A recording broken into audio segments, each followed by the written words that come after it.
Hello everyone. Today we will talk about bee hummingbird, the world's smallest bird. Scientific name Melsuga helene. This is a small bird found only in Cuba. And if you talk about the size, the male size is 5.5 centimeter.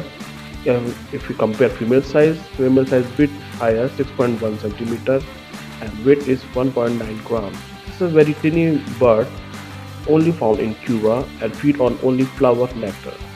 Keep watching Fauna and Flora for you for more informative videos. Thank you.